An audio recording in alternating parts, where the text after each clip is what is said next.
അപ്പോൾ മാധ്യമങ്ങൾക്കും നമ്പി നാരായണനെയും അതുപോലെ മറിയം റഷീദയെയും ഈ കേസിൽ പ്രതി ചേർത്തതിന് അല്ലെങ്കിൽ കുറ്റവാളികളാക്കിയതിന് മാധ്യമങ്ങൾക്കും വലിയൊരു പങ്കുണ്ട് അല്ലേ? ഒരു സർപ്പക കഥ വായിക്കുന്നത് പോലെയാണ് അന്നത്തെ ദിനപത്രങ്ങൾ വായിച്ചുകൊണ്ടിരുന്നത്. അപസർപ്പക കഥ എന്നൊക്കെ ഇതിന് പറയാൻ പറ്റുമോ? ഇത് ഈ മഞ്ഞ ആ സമയത്ത് ഇത് തുറന്നു പറയാനുണ്ട്, കുഴപ്പമില്ല. അന്നത്തെ ചെറുപ്പക്കാരവരുടെ നമ്മൾ പറയില്ലേ, അവരുടെ ലൈംഗിക വികാരം അടിമപ്പെടുത്തിയിരുന്നത് ഈ പലതരം പുസ്തകങ്ങൾ, ഈ കടകളിൽ തൂങ്ങിക്കിടക്കുന്ന പുസ്തകങ്ങൾ വായിച്ചിട്ടാണ്. അതിലത്തെ കഥകൾ 99.9% കെട്ടുകഥകളാണെന്നുള്ളത് അത് വായിക്കുന്നവർക്കും അറിയാം. പക്ഷെ അത് വായിച്ച് രോമാഞ്ചകുഞ്ചുകരായിരുന്ന അന്നത്തെ അക്കാലത്തെ യുവാക്കളുടെ അവസ്ഥയിലേക്കാണ് ഇത്തരം അന്നത്തെ പത്രമാധ്യമങ്ങളും ഈ ഏഷ്യാനെറ്റ് എന്ന് പറയുന്ന ചാനലൊക്കെ പോയത് എന്ന് ആലോചിക്കുമ്പോൾ ഇല്ലാത്ത കെട്ടുകഥകൾ ഓരോ ദിവസവും. ഈ മനുഷ്യൻ എവിടെ എത്തിച്ചേരേണ്ട ഒരു മനുഷ്യനായിരുന്നു അനിൽ നമ്പ്യാർ.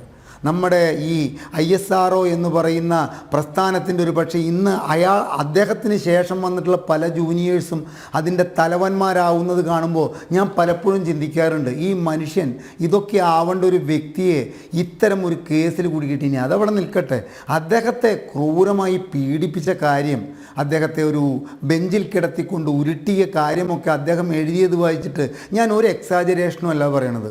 എനിക്ക് സത്യത്തിൽ ഭയം തോന്നി. ഇവിടുത്തെ പോലീസ് ഡിപ്പാർട്ട്മെൻറ്റും ഇവിടുത്തെ ചില മാധ്യമങ്ങളും വിചാരിച്ചു കഴിഞ്ഞാൽ ആരെയും ഏത് നിമിഷവും പിടിച്ചിട്ട് ഇത്തരത്തിലുള്ള കേസുകളിൽ കുടുക്കിയിട്ട് അവൻ്റെ ജീവിതം ഇല്ലാതാക്കാൻ കഴിയുന്ന ഒരവസ്ഥയുടെ ഏറ്റവും വലിയൊരു ഉദാഹരണമല്ലേ ഈ നമ്പി നാരായണൻ്റെ കേസ് എന്നൊന്ന് ആലോചിച്ച് നോക്കൂ. എന്താണ് ഇവർ നേടിയത്? എന്തായിരുന്നു ഇവരുടെ ലക്ഷ്യം? താങ്കൾ പറഞ്ഞതിൽ നിന്നൊന്ന് തുടർന്ന് പറയണം. ഇതേ ജോഷുവ ഇപ്പോൾ ഇതേ സിബി മാത്യുവിനെതിരായിട്ട് കേസ് കൊടുത്തിരിക്കുകയാണ്. ഇതൊക്കെ കാലഘട്ടത്തിൻ്റെ കളിയാണ് അനിൽ നമ്പ്യാർ. ഇതൊക്കെ നമ്മൾ ഈ ചർച്ചയിൽ ഹൈലൈറ്റ് ചെയ്യണം. ഇപ്പോൾ തൻ്റെ ജീവിതം ഇല്ലാതാക്കി താൻ ഏകദേശം ജയിലിൻ്റെ വാതിലുകൾ തുറന്നിട്ടിരിക്കുകയാണെന്നാണ് തോന്നുന്നത്. ഞാൻ മുഴുവൻ പറയുന്നൊന്നുമില്ല. ഈ നമ്മുടെ എന്താ പറയേണ്ട ആദരണീയനായ വയോവൃദ്ധനെ ഇവർ ശിക്ഷിക്കപ്പെട്ട് ജയിലിൽ കിടന്ന് കാണാനുള്ള ഒരു സാധ്യത ഉണ്ടോ എന്നുള്ള കാര്യം എനിക്കിപ്പോഴും സംശയമാണ്. കാരണം മണിക്കൂറിന് ലക്ഷങ്ങളും കോടികളും ഫീസ് വാങ്ങുന്ന ആരെങ്കിലുമൊക്കെ കയറി നിന്നിട്ട് ഇതൊക്കെ ഈ കേസ് പോലെ തന്നെ കെട്ടിച്ചമച്ചിട്ടുള്ള കാര്യങ്ങളൊക്കെയാണെന്ന് പറഞ്ഞിട്ട് തെളിയിക്കപ്പെട്ട് കഴിഞ്ഞ് കഴിഞ്ഞാൽ എന്താ ഉണ്ടാവുക എന്നറിയില്ല. പക്ഷേ ഇവരൊക്കെ ജയിൽ സ്വപ്നം കാണാൻ തുടങ്ങിയപ്പോൾ തന്നെ കുടുക്കിയ തൻ്റെ മേധാവിക്കെതിരെ ഇപ്പോൾ കേസുമായിട്ട് വന്നിട്ട് ഹൈക്കോടതി അത് സ്ട്രോങ് ആക്കിയിരിക്കുകയാണെന്നുള്ളതും ഇതിൻ്റെ നമ്മൾ കാണേണ്ട ഒരു സംഗതിയാണ്. ഓരോരുത്തർക്കും കാലം കൊടുക്കുന്ന ശിക്ഷ ഏറ്റുവാങ്ങാൻ ഇവരൊക്കെ വിധിക്കപ്പെട്ടിരിക്കുകയാണ് എന്നുള്ളതൊന്ന് ആലോചിച്ച് നോക്കണം. എന്തായിരുന്നു ഇവരുടെ ലക്ഷ്യം? ഈ പാവപ്പെട്ട ഈ ഒരു മനുഷ്യനെയും രണ്ട് സ്ത്രീകളെയും, അനിൽ നമ്പ്യാർ നേരത്തെ പറഞ്ഞത് ഞാൻ ഇന്നാണ് സത്യത്തിൽ പറഞ്ഞു കഴിഞ്ഞാൽ എനിക്ക് ആ വിവരം അറിയണ്ടായിരുന്നില്ല. ഈ ബ്ലഡി ഇഡിയറ്റ് ഈ സ്ത്രീയെ കയറി പിടിക്കാൻ ശ്രമിച്ചതിന് ആ സ്ത്രീ, കാരണം ഇവരൊക്കെ ഇവിടേക്ക് ഈ ശരീരം വിൽക്കാൻ വരുന്നവരായിട്ടാണ് ഈ പോലീസ് ഉദ്യോഗസ്ഥർ കാണുന്നത് എന്നുള്ളതല്ലേ മനസ്സിലാക്കേണ്ടത്. അപ്പോൾ കയറി പിടിക്കാൻ നിന്നതിനെ എതിർത്തതിൻ്റെ പേരിലാണ് ഇത്. അല്ല ശ്രീ ഹരിദാസ്, അന്നേ ഞങ്ങൾക്കൊക്കെ ഇത് അറിയാമായിരുന്നു, ഈ കേസിന് ആധാരം ഇതൊക്കെയാണെന്ന്. കാരണം ഇദ്ദേഹത്തിൻ്റെ ലൈംഗിക ചോദന, അദ്ദേഹത്തിന് ഭോഗിക്കണം എന്ന ആഗ്രഹം ഉണ്ടായിരുന്നു. അത് മറിയം റഷീദയെ നേരിട്ട് അറിയിച്ചു. പക്ഷേ അവർ അതിന് സമ്മതിച്ചില്ല. തുടർന്നായിരുന്നു പ്രതികാര ബുദ്ധിയോടുകൂടി ഇങ്ങനെ ഒരു കേസ് കെട്ടിച്ചമച്ചത്. അന്നത് അന്തരീക്ഷത്തിൽ നമ്മൾ കേട്ട വാർത്തയാണ്. പക്ഷേ ഇന്നിപ്പോൾ CBI ഈ ഗൂഢാലോചന കേസ് അന്വേഷിച്ചതോടെ ആ സത്യം ഒക്കെ പുറത്തു വന്നിരിക്കുന്നു. 3 പതിറ്റാണ്ടിന് ഇപ്പുറത്താണ് കേട്ടോ. അന്ന് കിംവദന്തികൾ മാത്രമായിരുന്നു. പക്ഷേ ഇന്നിപ്പോൾ CBIയുടെ കുറ്റപത്രത്തിൽ ഇതെല്ലാം അക്കമിട്ട് നിരത്തുന്നുണ്ട്. ഇപ്പോൾ നോക്കൂ, താങ്കൾ പറഞ്ഞതുപോലെ ഇവിടെ പോലീസ് അതുപോലെ മാധ്യമങ്ങൾ ഒക്കെ ഒരുമ്പിട്ടിറങ്ങിക്കഴിഞ്ഞാൽ ഏത് വലിയവനെയും ഏത് പ്രതിഭയെയും ഏത് VVIPയെയും വേണമെങ്കിൽ അവർക്ക് കേസിൽ പ്രതി ചേർക്കാം. അതാണ് സംഭവിച്ചത്. അതാണ് നമ്പി നാരായണൻ ഇന്ന് പറഞ്ഞത്.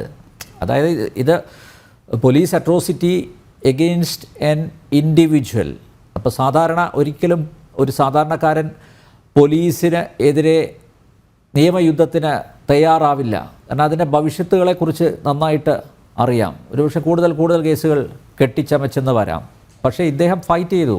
അദ്ദേഹത്തിൻ്റെ അജണ്ട ഒന്ന് മാത്രമായിരുന്നു, താൻ നിരപരാധിയാണെന്ന് തെളിയിക്കണം. അത് 96 തന്നെ തെളിഞ്ഞു. പക്ഷേ താൻ തെറ്റ് ചെയ്തിട്ടില്ല. പിന്നെ ആരാണ് തെറ്റ് ചെയ്തത് അത് കണ്ടെത്താനുള്ള അദ്ദേഹത്തിൻ്റെ നിയമ പോരാട്ടം. അതിനു മുമ്പാണ് വലിയൊരു സല്യൂട്ട് നമ്പി നാരായണന്. നമ്മളെപ്പോലുള്ളവർ ഇപ്പോഴും, അതായത് എത്ര വർഷം കഴിഞ്ഞു കഴിഞ്ഞാലും ആ നീതി ദേവത കനിഞ്ഞ് അനുഗ്രഹിക്കും, അങ്ങനെ ഒരു പ്രത്യാശ, ആ പ്രത്യാശ ഫലം കണ്ടെത്തിയിരിക്കുന്നു. അവിടെയാണ് അദ്ദേഹത്തിൻ്റെ പോരാട്ടം. അദ്ദേഹം മധ്യവയോധികനാണ്. അദ്ദേഹം ഇന്ന് പറയുന്നുണ്ട്, പ്രത്യേകം പറയുന്നുണ്ട്, അതായത് ജീവിച്ചിരിക്കുമ്പോൾ ആരാണ് ഈ കേസിന് പിറകിൽ എന്ന് ഒരുപക്ഷെ കണ്ടെത്തുക അസാധ്യമായിരിക്കാം. പക്ഷേ ജീവിച്ചിരിക്കെ തന്നെ ഇതാ പ്രതികൾ 5 പേർ, നേരത്തെ 18 പേരായിരുന്നു പ്രതിപ്പട്ടികയിൽ ഉണ്ടായിരുന്നത്. പക്ഷേ തുടർ അന്വേഷണത്തിന് ശേഷം 5 പേരെയാണ് ഇപ്പോൾ പ്രതിപ്പട്ടികയിൽ ഉൾപ്പെടുത്തിയിരിക്കുന്നത്. കേരള പോലീസിലെ 3 ഉദ്യോഗസ്ഥർ, ഇൻ്റലിജൻസ് ബ്യൂറോയിലെ, കേന്ദ്ര ഇൻ്റലിജൻസ് ബ്യൂറോയിലെ 2 ഉദ്യോഗസ്ഥർ. ഇത് ചെറിയ കാര്യമല്ല. അനിൽ നമ്പ്യാർ പറഞ്ഞതിനൊരു ചെറിയ തിരുത്ത് ഞാൻ പറയണം. പ്ലീസ്. രാഷ്ട്രീയ സ്വാധീനമില്ലാത്ത ഒരു വ്യക്തി, അവൻ എത്ര പണക്കാരനാവട്ടെ, അവന് സമൂഹത്തിൽ എത്രത്തോളം സ്വാധീനമുണ്ടാവട്ടെ, അവനെ, അല്ലെങ്കിൽ അവനൊരു ശാസ്ത്രജ്ഞനാവട്ടെ, അവനൊരു ഡോക്ടറാവട്ടെ, അവനെ കൊടുക്കാൻ നമ്മുടെ പോലീസ് കച്ചകെട്ടി ഇറങ്ങിക്കഴിഞ്ഞു കഴിഞ്ഞാൽ അതിൽ അവൻ ബലിയാടായി തീരും എന്നുള്ളതിൻ്റെ ഉദാഹരണമാണ്. രാഷ്ട്രീയ പിന്തുണ ഇല്ലെങ്കിൽ, രാഷ്ട്രീയ പിന്തുണ ഉണ്ടെങ്കിലൊക്കെ ഇതൊക്കെ നമ്മളിപ്പോൾ അതൊന്നും ഇപ്പോൾ പറയാൻ സമയമില്ല. അനിൽ നമ്പ്യാർക്ക് ഒരു കാര്യം താങ്കൾ മനസ്സിലാക്കുക, എല്ലാ കേസുകളിലും എല്ലാ സത്യസന്ധരായ പോലീസ് ഉദ്യോഗസ്ഥരും ചില കൃത്രിമത്വമൊക്കെ കാണിക്കാണ്ട് ഒരു കേസ് കോടതിയിൽ എത്തിച്ചിട്ട് പ്രതിക്ക് ശിക്ഷ വാങ്ങിക്കൊടുക്കാൻ പറ്റില്ല. കാരണം ഇവിടുത്തെ ഏറ്റവും സത്യസന്ധരായ പോലീസ് ഉദ്യോഗസ്ഥരുടെ പട്ടികയിൽ നിൽക്കുന്ന വിൻസെൻ്റ് എംപോൾ അന്വേഷിച്ച നമ്മുടെ മുത്തൂറ്റ് പോൾ വധക്കേസിലെ ഒരു എസ്കത്തി അദ്ദേഹം ഉണ്ടാക്കിയ കേസ്, അത് അങ്ങനെയല്ല എന്ന് വരുത്തി തീർത്തുകൊണ്ടല്ല കേസിലെ പ്രതികൾ ശിക്ഷിക്കപ്പെട്ടത്.